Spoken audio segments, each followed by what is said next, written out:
देख रहे हैं आज तक। 25 फरवरी 2021 को केंद्र सरकार इंफॉर्मेशन टेक्नोलॉजी रूल्स 2021 लेकर आई और इसके साथ ही कुछ नियमों को बाध्य किया जा रहा है। सोशल मीडिया के अलग अलग प्लेटफॉर्म्स पर, इंटरनेट पर अलग अलग प्रतिक्रियाएं हर तरफ से आ रही हैं, यहां तक कि राजनीति भी इस पर हो रही है। कोर्ट तक पहुंच चुका है मामला। हमारे साथ इस समय union minister for law and justice, electronics and information technology and communications Ravishankar Prasad ji जुड़ रहे हैं। रविशंकर जी, बहुत स्वागत है आपका, क्योंकि पहली बार हो रहा है कि इस पूरे विवाद के बीचों बीच आप अपनी प्रतिक्रिया देने के लिए सामने आ रहे हैं। सबसे पहले मैं चाहती हूं कि हमारे दर्शक इस बात को समझने से शुरुआत करें इस बातचीत की कि सरकार की मंशा इसके पीछे क्या है, क्यों इतनी उठापटक, इतना खींचतान मचा हुआ है।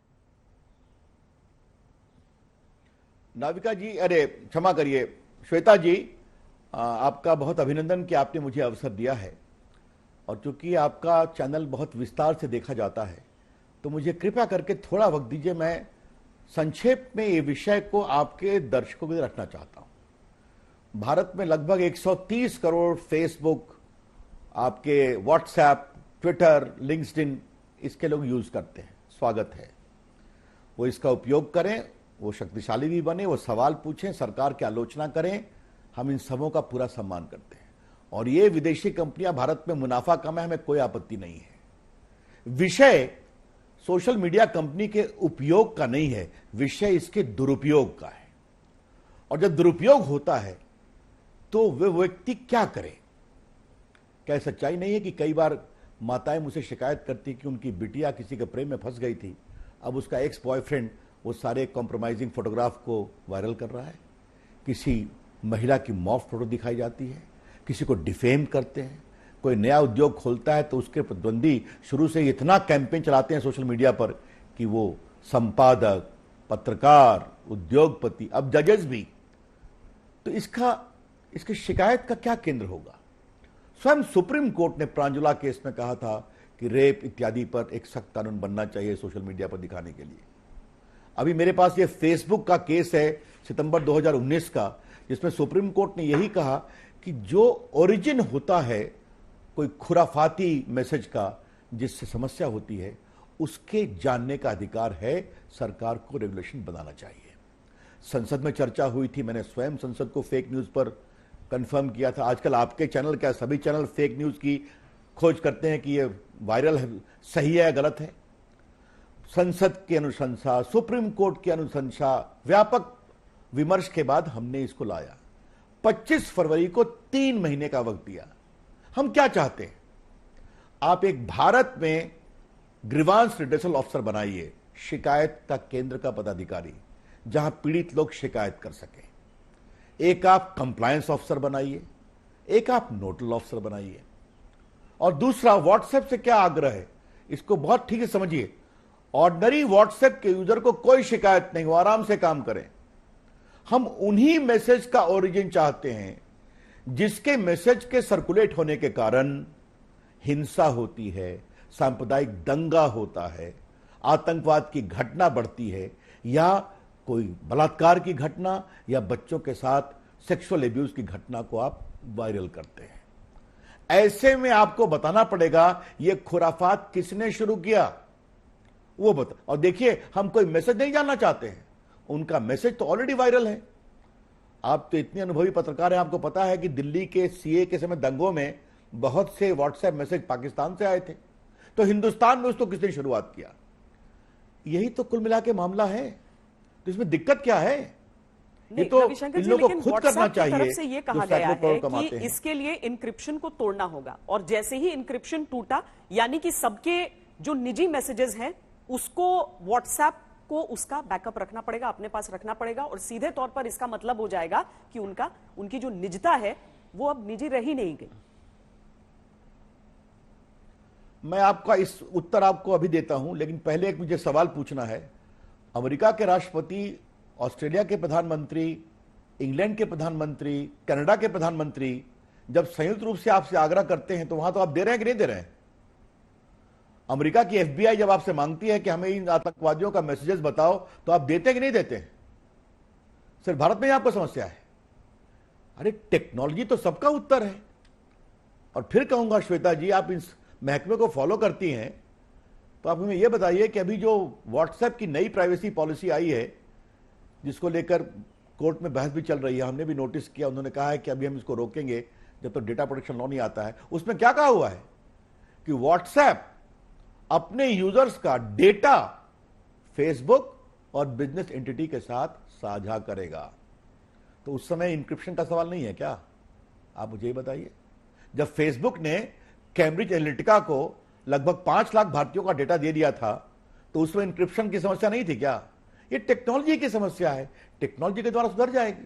फिर मैं रिपीट करता हूं, आम व्हाट्सएप के यूजर्स बिल्कुल मस्त रहें, वो सुरक्षित है, उनकी कोई दिक्कत नहीं आने वाली है। यह सिर्फ और सिर्फ उसी मैसेज के बारे में है जो पब्लिकली सर्कुलेटेड है, जिसके कारण दंगा होता है, हिंसा होती है, आतंकवाद बढ़ता है, भारत की सुरक्षा पर खतरा होता है, अथवा बलात्कार, नग्न महिला या बच्चों के यौन शोषण की बात को आप वायरल करते हैं। तो खुराफात किसने शुरू की, ये बताइए। ये तो आपका कानून के प्रति स्वयं का सम्मान होना चाहिए ना। तो आपके हिसाब से भारत के लिए अलग उनके नियम है, दूसरे देशों के लिए अलग, लेकिन फिर क्यों वो भारत के साथ ऐसा पक्षपात करना चाह रहे हैं? ये चीजें हो ही क्यों रही हैं? आपने बहुत ही अच्छा सवाल किया है। तो आप देश के कानून मंत्री और देश के आईटी मंत्री से बात कर रही हैं, संचार मंत्री से।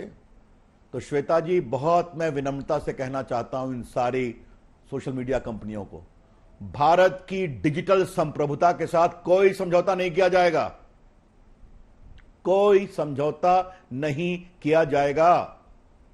अगर भारत में आपको व्यापार करना है, आप प्रॉफिट मेकिंग कंपनी अमेरिका की, स्वागत है, व्यापार करिए, करोड़ों अरबों कमाइए, लेकिन भारत के कानून और भारत के संविधान का आपको पालन करना पड़ेगा। यह बात बहुत विनम्रता से लेकिन सख्ती से मैं बता रहा हूं, और इसके लिए हम कार्रवाई कर रहे हैं। और फिर सरकार का इसमें कोई हस्तक्षेप नहीं है। ये तो हम भारत के सोशल मीडिया के यूजर्स को मजबूत कर रहे हैं कि भैया तुमको शिकायत है तो तुमको शिकायत के निवारण का जगह मिलना चाहिए।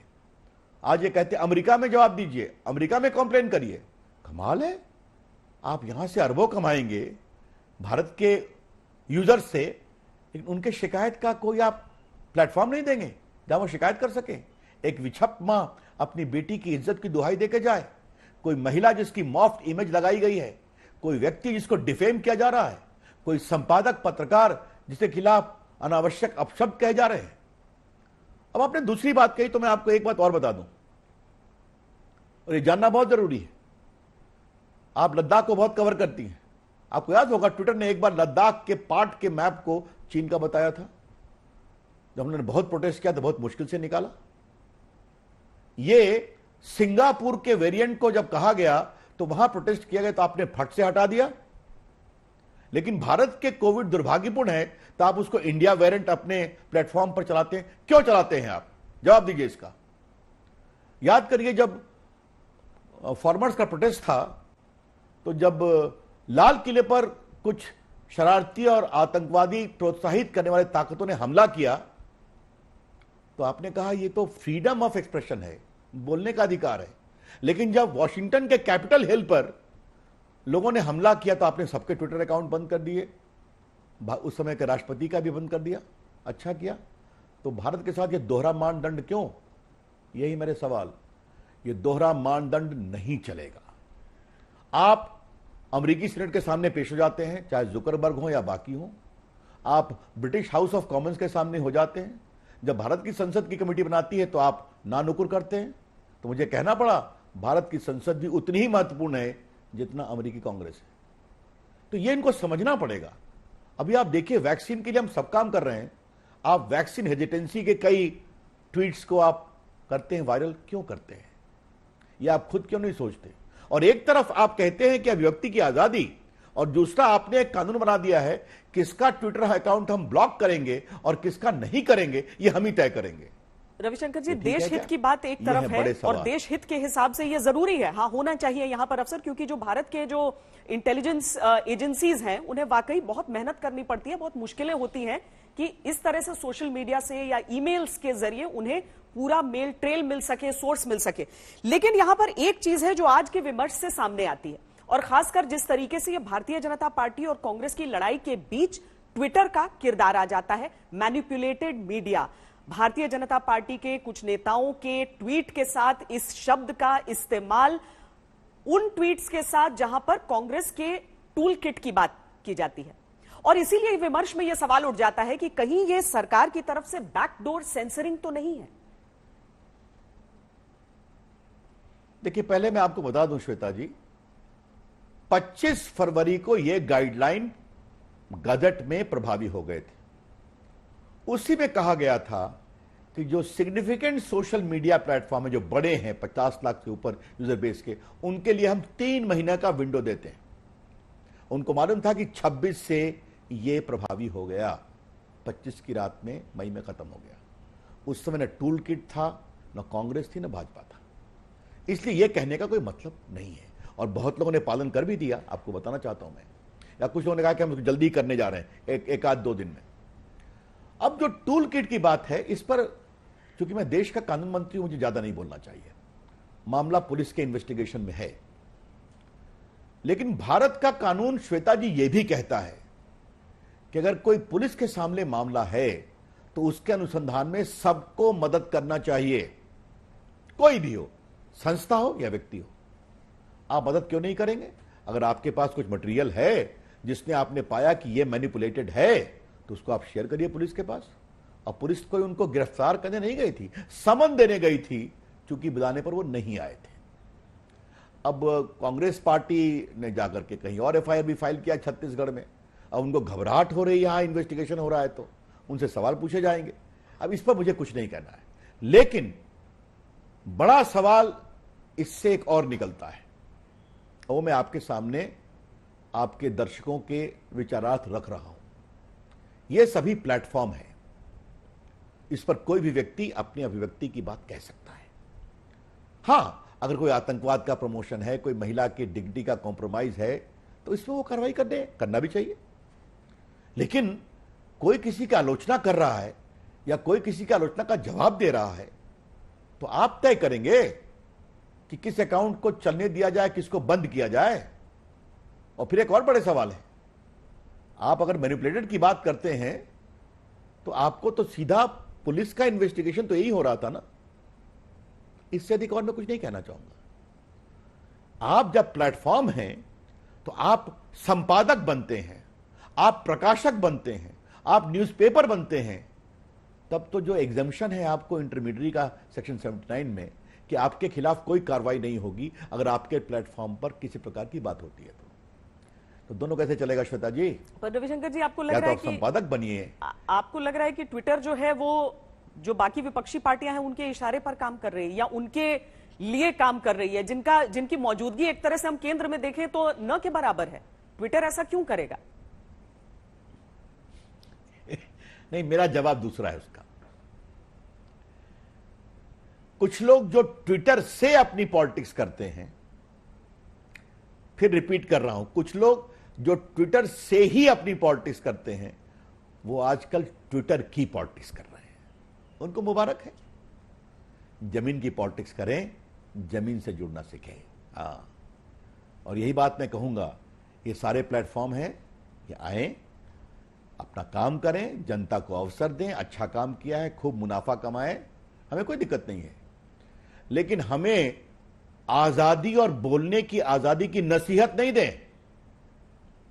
भारत एक बड़ा देश है, लोकतांत्रिक देश है, यहां इंस्टीट्यूशंस हैं, यहां मीडिया है, आपके तरह तल्ख सवाल पूछने वाले प्रसिद्ध पत्रकार लोग हैं, अच्छी बात है। जुडिशरी है, सुप्रीम कोर्ट है, और इसके ऊपर देश की जनता है, किसी को भी हरा सकती है चुनाव में। अब राहुल गांधी जी की पार्टी को अगर चुनाव में सफलता नहीं मिलती तो क्या उसकी खीस वो ट्विटर से निकालेंगे क्या? अगर ये उनकी राजनीति है तो चलने दीजिए। मैं बोलना नहीं चाह रहा था। आज क्या बदतमीजी किया है उन्होंने श्वेता जी? कोविड को मोविड कहा है। याद करिए, भारत के कोविड का एक नाम है जो WHO हेल्थ ऑर्गेनाइजेशन ने दिया है। क्या राहुल गांधी अपनी हताशा में इतना नीचे गिर जाएंगे कि जब पूरे देश को कोविड की लड़ाई में एक साथ बोलना चाहिए तो क्या क्या कह रहे हैं। तो आज मैं आपके चैनल पर उनके कांग्रेस के प्रदेशों में क्या हो रहा है, क्या राजस्थान और छत्तीसगढ़ में, वो खोलना शुरू करूं क्या मैं?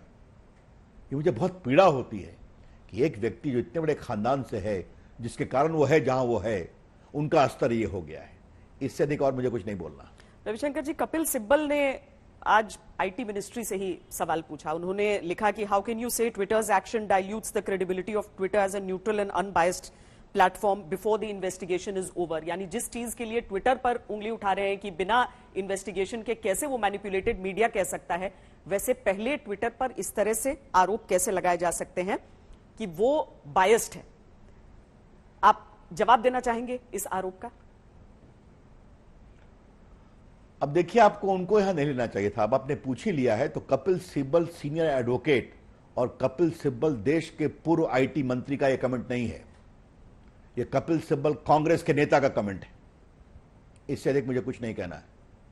मैं फिर रिपीट करूंगा श्वेता जी, भारत की डिजिटल संप्रभुता पर कोई समझौता नहीं होगा। ईस्ट इंडिया कंपनी का जमाना चला गया, जिनका मोटो था कि मुनाफा तो भारत से कमाएंगे, कानून इंग्लैंड का लगेगा। इससे अधिक मुझे कुछ नहीं कहना है। रिपीट करता हूं, आप आइए, आपका स्वागत है।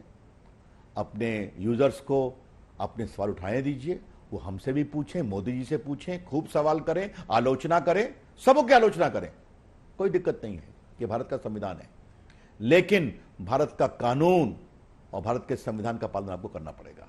आप ये नहीं कहेंगे कि हम सिर्फ अमेरिका के कानून से गाइडेड होंगे या सिर्फ हम अपने कानून से गाइडेड होंगे। अगर इंटिमिडेशन की बात वो करते हैं कि हमें डराया जा रहा है, दिल्ली पुलिस का उनके दफ्तर पर पहुंचना, और एक तरह से अगर हम देखें तो सारी की सारी ये चाहे व्हाट्सएप हो, चाहे ट्विटर हो, गूगल, फेसबुक, सब इस तरह का रुख वो कैसे हिंदुस्तान की धरती पर रहकर ही, लेकिन वो कड़ाई से खड़े हैं कि नहीं, हम तो बदलाव नहीं करना चाहते, या बदलाव करेंगे तो हमें 6 महीने का समय दे दीजिए, या हम कोर्ट में जाना चाहते हैं। क्या ये अहम का टकराव भी हो गया है? क्या सरकार अपनी तरफ से इसे एक ईगो इशू बना रही है कि हमारे कुछ नेताओं के साथ कैसे ट्विटर ने ऐसा पक्षपात कर दिया? पहले मैं आपको एक बात बता दूं, अच्छा कि आपने सवाल पूछा। हमने 3 महीने का उनको वक्त दिया था। कुछ ने कहा था कि हमको 3, 4, 5 महीने समय और दीजिए, कोई विस्तार से कारण नहीं दिया था। अभी मैं फिर कहता हूं, आप अहम की बात को अलग करिए, कोई अहम का सवाल नहीं है, लेकिन आपके सवाल के जवाब में मेरा एक सीधा उत्तर है। एक ग्रीवांस रिड्रेसल ऑफिसर, शिकायतकर्ता पदाधिकारी को अपॉइंट करने में क्या यूपीएससी की परीक्षा करानी पड़ती है क्या, आईएएस की तरह? एक नोडल ऑफिसर और एक कंप्लायंस ऑफिसर को नियुक्त करने में कोई दिक्कत होती है क्या आपको? क्या मतलब है इसका? कोई कारण भी तो होना चाहिए। आप अपने एक पदाधिकारी को बना दीजिए कि हमने इनको अंतरिम शिकायतकर्ता बना दिया, इसका ये नेम है, इसका एक टेलीफोन है, आपको चाहे शिकायत करिए। श्वेता, फिर कहता हूं, शिकायत करिए तो नहीं, यहां नहीं, अमेरिका में बात करिए, हमारा कोई पावर नहीं है। भारत के यूजर्स के साथ यह व्यवहार उचित नहीं है, और अगर है तो देश का आईटी मंत्री सख्त बोलेगा। स्पष्ट बता दूं आपको, भारतीयों के अधिकारों की मुझे उतनी ही चिंता है। फिर दूसरी बात कहूंगा, व्हाट्सएप कोर्ट गए हैं, कोर्ट की बात हम कोर्ट में करेंगे, उस पर नहीं बोलना है। लेकिन फिर रिपीट करूंगा, आप जब अपने फेसबुक के डेटा को शेयर करेंगे फेसबुक के एक बिजनेस इंटरेस्ट में, तब तो कोई प्राइवेसी का विषय नहीं आता। अमेरिका, इंग्लैंड, ऑस्ट्रेलिया, कनाडा में वहां की एजेंसी आपसे पूछेंगी तो आप फट से दे देंगे? सारे सवाल भारत के लिए हैं क्या? और आपने सही कहा, अनुसंधान की एजेंसी जब खोज करती है तो बहुत जल्दी से विषय निकलते हैं। ये मैं जानता हूं कि दिल्ली के हाल के राइट में काफी लोग इसीलिए पकड़ाए कि उनका डिजिटल फॉरेंसिक एविडेंस बहुत सख्त था। तो ये तो इनका दायित्व है कि कानून के संबंध में वो मदद करें। ये मैं आप उनसे आग्रह भी करूंगा कि यह आपका दायित्व है, इस बात को आप समझें, और कृपया करके भारत की डिजिटल संप्रभुता को हल्के में न लें। यह बात मैं बहुत विनम्रता से कहना चाहता हूं। रविशंकर जी, ट्विटर ने अपनी तरफ से यह कहा है और बार बार कहा है कि सरकार की तरफ से उन्हें कहा गया है समय समय पर कि किस तरीके से सरकार की तरफ, सरकार के बारे में जो क्रिटिकल है ट्वीट्स, उन्हें हटाया जाए, और उसने उनमें से कई पर एक्ट भी किया है। आप अगर ट्विटर पर बायस का आरोप लगाते हैं तो इसके साथ ही अप्रैल में जब 50 लगभग ट्वीट्स को ब्लॉक करने के लिए आपकी तरफ से कहा गया था ट्विटर को, तो उन ट्वीट्स को ब्लॉक किया गया था, जिसमें कांग्रेस के भी कई बड़े नामों, कई बड़े नेताओं के ट्वीट्स को ब्लॉक किया गया था, जैसे पवन खेड़ा थे या फिर तेलंगाना से जो कांग्रेस के एमपी हैं वो थे। तो ये सारी चीजें एक तरफ हो रही हैं, दूसरी तरफ आपका आरोप है, तो इसमें लोग थोड़ा कंफ्यूज भी हो रहे हैं कि ये मामला चल क्या रहा है। मैं आपको इसका उत्तर देता हूं। उस समय क्या हुआ था, देखिए एक बहुत पीड़ा की बात है, विशेष रूप से कांग्रेस पार्टी के लोग जिस तरीके का क्रिटिकल समय में वो ट्वीट करते हैं। ये सारा विषय कब हो रहा था, जब किसानों के आंदोलन को लेकर मामला चल रहा था गंभीर। याद है आपको, लाल किले घटना हुई थी। हैशटैग मोदी क्या था मुझे बताइए तो आप, किसके द्वारा प्रायोजित किया गया था कि मोदी के द्वारा किसानों के मर्डर की कोशिश की जा रही है। वहां भी एक आया था ना विदेश से टूल किट, याद होगा आपको, आप लोगों ने बहुत कवर किया था। उसमें क्या कहा गया था कि ऐसे करो वैसे करो, ये करो, विदेशी मीडिया के पास जाओ। आप सार्थक आलोचना करिए ना, वो तो उनके नेता ही करते रहते हैं। सार्थक क्या, अस्तरहीन आलोचना करते हैं। आज मैंने उसका संकेत दे दिया आपको। तो आप कुछ जब नॉर्म्स के माध्यम से आप हिंसा को पनपाएंगे, बढ़ाएंगे, तो सरकार कार्रवाई करेगी कि नहीं करेगी, करना चाहिए कि नहीं करना चाहिए। एक बात तो यह हो गई। अब मैंने आपसे फिर पूछा, अगर ट्विटर की इतनी समझदारी है तो लद्दाख को चीन का अंग क्यों बताया आपने मैप में, किसकी कार्रवाई थी एक। दूसरा मैंने बताया आपको, बाकी कई किसान आंदोलन की बात मैंने बताई आपको, मैंने बाकी अमेरिकन कांग्रेस के बारे में उनके दोहरे मानदंड बताया, और दर्जनों है। मैं उस पर आज ट्विटर बेस्ड, आप इस बहस को मत बनाइए। लेकिन मैं आपसे एक फिर बड़ी बात कहना चाहता हूं, और बड़ी बात क्या है, आप प्लेटफॉर्म हैं कि आप रेगुलेटर हैं। आज मैं आपके लिए श्वेता जी एक बहुत ही संवेदनशील विषय को उठाना चाहता हूं। यह बहस आगे बढ़ेगी। इन लोगों ने बहुत से फैक्ट चेकर रखे हुए हैं, मतलब कोई ट्वीट करता है तो उसमें सही है गलत, वो फैक्ट चेकर ट्वीट करते हैं, चेक करते हैं। ये फैक्ट चेकर कौन है, न उनका नाम सार्वजनिक है, उनको कैसे अपॉइंट किया गया न इसकी जानकारी है। भारत के 130 करोड़ प्लस लोगों के विचारों के प्रतिपादन का रेगुलेशन करने का अधिकार दिया है, जो मुझे जानकारी मिली है, मैं और प्राप्त कर रहा हूं। इसमें कुछ लोग ऐसे फैक्ट चेकर हैं जिनका एक ही एजेंडा है, हेट मोदी, मोदी जी से घृणा करो, आलोचना नहीं, घृणा करो। और कुछ लोगों में ऐसे लोगों के इन्वेस्टमेंट लगे हुए हैं जिनका काम ही है भारत टूटे। तो आप इसको देखने का काम नहीं है क्या? 130 करोड़ के देश में आपको कुछ न्यूट्रल ऑब्जेक्टिव फैक्ट चेकर नहीं मिलते हैं क्या? ये सवाल उठेंगे और उठने चाहिए भी। ये है अकाउंटेबिलिटी। हम आप कैसे काम करते हैं ये आपका अधिकार है, लेकिन आप क्या करते हैं ये देश के सामने आना जाना चाहिए। इसीलिए कल जो आपने देखा होगा, मेरा बहुत कड़ा स्टेटमेंट था, वो मुझे क्यों कहना पड़ा कि एक अमेरिका में बैठी हुई प्रॉफिट कमाने वाली प्राइवेट कंपनी हमें लोकतंत्र की नसीहत दे रही है, हाँ, बोलने के अधिकार के बारे में बोल रही है। ये स्वीकार्य नहीं है। इसलिए हमने कहा आप कानून का पालन करिए स्ट्रेट अवे, जो आपसे कहा गया है। और फिर मैं पूछता हूं, इसके लिए कानून की जरूरत है क्या श्वेता जी? आप एक ग्रीवांस ऑफिसर बना दीजिए, जहां कोई पीड़ित आदमी जा सके, मां जा सके, महिला जा सके, पुलिसकर्मी जा सके, आम आदमी जा सके, संपादक पत्रकार जा सके।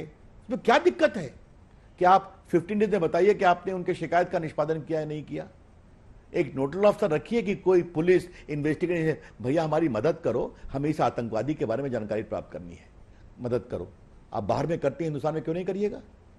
ये सारी चीजों को करने के लिए क्या हमें कानून बनाना पड़ेगा? और कानून बनाएंगे तो उसके अनुपालन में आप इस तरह की बड़ी बड़ी बात करेंगे। रविशंकर जी, एक होती है आलोचना, एक अब वो स्तरहीन है कि नहीं, वो सही है कि नहीं, ये कौन तय करे? और दूसरा, फैक्ट चेकर क्या वही न्यूट्रल होगा जो आपके पक्ष में फैक्ट्स को चेक करेगा? जी नहीं, बिल्कुल नहीं, बिल्कुल नहीं। लेकिन वो फैक्ट चेकर न्यूट्रल नहीं हो सकता जिसका पब्लिक प्रोफाइल है टू हेट मोदी, जो कैंपेन चलाते हैं। मेरी बात समझ रही हैं आप? हाँ, इसका मतलब एजेंडा आपने फिक्स कर दिया है। बात मेरी समझ रही नहीं समझ रही आप? एजेंडा आपने फिक्स कर दिया है। चलिए वो अगला अलग विषय, तो आपने पूछा तो मैंने बता दिया आपसे। हम बिल्कुल आलोचना का स्वागत करते हैं। और श्वेता जी हमारे प्रधानमंत्री, वो आज से, वो तो 2001 से ही आलोचना का शिकायत बन रहे हैं। भारत ही नहीं, दुनिया भर में कुछ गंभीर वामपंथी विचारों से प्रभावित लोग का काम ही था। दुनिया में कैंपेन चलाया इन लोगों ने। अब दिक्कत है कि भारत के लोग उनको बार बार जाते हैं, तो हम क्या कर सकते हैं? तो इसीलिए मैं फिर कहता हूं कि ये सोशल मीडिया कंपनी को ये समझने की जरूरत है कि भारत का एक बहुत बड़ा वर्ग दूसरा भी सोचता है। और अगर आप सिर्फ एक ही सोच को नियमित करेंगे, आप इसके अकाउंट को कैंसिल करेंगे, उसकी कोई सुनवाई नहीं करेंगे, और ऊपर से लोकतंत्र का लेक्चर हमें देंगे और भारतीय कानूनों का पालन नहीं करेंगे, this cannot go. Shweta ji, very clear. Ravishankar ji, Congress party ने आज से नहीं, हमेशा से ये आरोप लगाए हैं भारतीय जनता पार्टी पर और केंद्र सरकार पर कि ये फ्रीडम ऑफ एक्सप्रेशन यानी अभिव्यक्ति की आजादी के खिलाफ आप हैं। और उनके एक प्रवक्ता ने स्पष्ट तौर पर यह लिखा कि जो पार्टी आधार लिंकेज इसीलिए चाहती थी कि प्राइवेसी को इन्वेड कर सके, जिसका ट्रैक रिकॉर्ड रहा है जासूसी का, स्नूपिंग का, जो सोशल मीडिया के मिसयूज की लगातार आदतन ऑफेंडर रही हो, उससे विश्वास नहीं किया जा सकता उस पर कि वो प्राइवेसी के लॉज को बैलेंस करेगी। और इसीलिए क्या एक इंडिपेंडेंट इंटरनेट रेगुलेटर देश में होना चाहिए? क्या सरकार इस सुझाव पर विचार कर सकती है कि इंडिपेंडेंट रेगुलेटर हो? नहीं, पहले जो कांग्रेस के महान स्वनामधन नेता की आपने चर्चा की, थोड़ा मुझे उसका जवाब देने दीजिए। स्नूपिंग का सवाल हमसे पूछ रहे हैं? श्वेता, आप अनुभवी जर्नलिस्ट हैं। तत्कालीन वित्त मंत्री जो भारत के राष्ट्रपति बने, प्रणब मुखर्जी, उन पर स्नूपिंग किसने करवाई थी उनके दफ्तर में? मैं नाम खोलूं क्या यहां पर? आप भी जानती हैं वो मामला कांग्रेस पार्टी की सरकार के अंदर से ही हुआ था ना। तो जो सरकार अपने वित्त मंत्री प्रणब बाबू ऐसे वरिष्ठ के दफ्तर में बगिंग और स्नूपिंग कराती है, वो हमें जवाब देगी? श्वेता जी, आप बात करें रविशंकर प्रसाद से। हम लोग सभी जेपी मूवमेंट के सिपाही रहे हैं। क्या नरेंद्र मोदी, क्या वेंकैया नायडू, क्या राजनाथ जी, क्या स्वर्गीय अरुण जेटली, क्या सुषमा स्वराज, क्या मैं, कुछ बड़े हैं कुछ छोटे हैं, हम सबों ने इमरजेंसी में 3 बातों की लड़ाई लड़ी थी। आपकी आजादी, मीडिया की आजादी, न्यायपालिका की आजादी, इंदिरा गांधी कांग्रेस सुपरसीड करे जजेस को, और इंसान की आजादी जो जेलों में बंद थे। हम लोग जेल गए, लाठी खाए, सफर किया है। तो कांग्रेस पार्टी हमें लेक्चर न दे, बहुत विनम्रता से मैं कहूंगा। अब जो आपने आधार की बात कही, ये राइट टू प्राइवेसी क्या है? सुप्रीम कोर्ट ने राइट टू प्राइवेसी के फैसले, और हमने उसका सम्मान किया, मैंने खुद प्रेस किया था उस जजमेंट के बाद देश के आईटी मंत्री के रूप में, कि हम राइट टू प्राइवेसी का पूरा सम्मान करते हैं। लेकिन सुप्रीम कोर्ट ने ही कहा है एक टेररिस्ट की कोई निजता का अधिकार नहीं है, एक भ्रष्ट आदमी के निजता का अधिकार नहीं है। अदरवाइज तो पुलिस कोई कार्रवाई नहीं कर सकती। वो कहेंगे मेरे यहां रेड क्यों करने आए हो, हमारे वायलेशन कर रहे हो। कोई सीरियल रेपिस्ट कहेगा you can't inter my house, मैं करूंगा बलात्कार। ये है बड़े सवाल। और जहां तक आधार की बात है, तो उनकी हम परेशानी समझते हैं कि पहले आधार का समर्थक थे, क्योंकि हमने कानून बना के उसको मजबूत किया, तो उनको परेशानी है। लेकिन आपकी जानकारी के लिए, अब तक डायरेक्ट बेनिफिट ट्रांसफर में आधार, मोबाइल और बैंक अकाउंट के लिंकेज से हम 11 लाख करोड़ रुपया गरीबों के अकाउंट में सीधा भेज चुके हैं कल्याणकारी योजनाओं में। और हमने लगभग 1.25 लाख करोड़ रुपए बचाए हैं जो बिचौलिए खा जाया करते थे। तो बिचौलियों की दुकान बंद है तो कांग्रेस को परेशानी है, तो उसकी हम परवाह नहीं करते। ये बात आपको हम बहुत विनम्रता से कहना चाहते हैं। पर क्या इंडिपेंडेंट रेगुलेटर हो सकता है इंटरनेट के लिए? हाँ, एक मिनट। अच्छा, क्या इसके बारे में बता दूं आपको कि डेटा प्रोटेक्शन लॉ का बिल हम अगले संसद के सत्र में लाने की पूरी कोशिश करेंगे। कोविड ठीक हो जाए, ईश्वर करे, क्योंकि पहले उसको हमने इंट्रोड्यूस किया था मैंने ही, उसके बाद वो संसद की सिलेक्ट कमेटी को रेफर हो गया है। मीनाक्षी लेखी जी उसकी अध्यक्ष थी, बहुत ही लगभग 60-70 उसकी सिटिंग किया है, उन्होंने अच्छी रिपोर्ट दिया है। इसके बाद जाएंगे तो आप देखेंगे डेटा प्रोटेक्शन लॉ में हमने बहुत प्रावधान किया है, तो उनको भी इसको मानना पड़ेगा। उस कानून पर चर्चा होने दीजिए, उसमें बहुत सारे उनकी शंकाओं का समाधान है। हाँ, मैं फिर आपको बहुत विनम्रता से कहना चाहता हूं, हमारी सरकार का कमिटमेंट बोलने की आजादी, इंसानों की आजादी के लिए बिल्कुल पूरा है, कंप्लीट। हम आलोचना का अधिकार करते हैं, सम्मान करते हैं, प्रधानमंत्री से लेकर रविशंकर प्रसाद से लेकर सबों की। आप मुझसे सवाल पूछ रही हैं ना, लाइव जा रहा है ना, आप मुझे सख्त सवाल पूछ रही हैं, हम जवाब दे रहे हैं। मैं भाग रहा हूं क्या आपके सवालों से? यही तो मीडिया की आजादी है। एक अंतिम सवाल मैं ये पूछना चाहती हूं कि जो देश के युवा हैं, और युवा क्या, प्रधानमंत्री नरेंद्र मोदी ने सोशल मीडिया का जो इस्तेमाल किया था और 2014 के बाद से राजनीति जो बदली, वो ये था कि सिर्फ जमीन नहीं बल्कि आप सोशल मीडिया पर भी जो आपके ट्वीट कितनी बार रीट्वीट हो रहे हैं, वो सारी चीजें भी लोकप्रियता का पैमाना होने लगी। आज की तारीख में क्या आपको लगता है कि युवाओं के मन में एक कंफ्यूजन सा हो सकता है मौजूदा स्थिति को देखकर, कि जिस व्हाट्सएप का इस्तेमाल वो इतनी शिद्दत से करते हैं, जो फेसबुक वो इस्तेमाल करते हैं, जो गूगल के बिना जिनका जीवन नहीं चलता है लोगों का, जो ट्विटर की बात हम कर रहे हैं, ये सारी चीजें एक तरफ हैं जो उनके मोबाइल के अंदर रहते हुए उनकी साथी हैं, और आज ऐसा लग रहा है कि सरकार ही उसके खिलाफ खड़ी है। वो किसके साथ रहे, उन्हें तो समझ नहीं आ रहा है कि कौन हमारे साथ है और कौन हमारे विरुद्ध है। क्षमा करिए श्वेता जी, ये सवाल आप रविशंकर प्रसाद से कर रही हैं, देश की डिजिटल इंडिया कार्यक्रम को चलाता है, जिसकी चर्चा पूरी दुनिया में हो रही है। आपने पूछा तो आज मैं कहूंगा कि इसी कोविड में 6 करोड़ मैसेज गया है देश भर में। अभी जो तूफान आया जिसको आप कवर कर रही हैं, उसमें लोगों को मैसेजिंग हमने पहुंचाया है। रविशंकर प्रसाद को खुशी होती है जब वो गांव में जाते हैं तो गांव के बच्चे कहते हैं कि हमारे पास स्मार्टफोन है, हम भी गूगलिंग कर रही हैं, हम भी गूगल मैप देखते हैं। पर अभी तो लग रहा है सरकार वर्सेस सोशल मीडिया हो गया है। नहीं, ऐसा बिल्कुल नहीं है। मैंने कारण बताया किस कारण से है, इसलिए मैंने कारण को इतने विस्तार से कहा है। और मैं देश के सारे नौजवानों को आश्वस्त करना चाहता हूं, वो बिल्कुल निश्चिंत रहें। व्हाट्सएप का वो प्रयोग करते हैं और करते रहेंगे मैसेजेस का।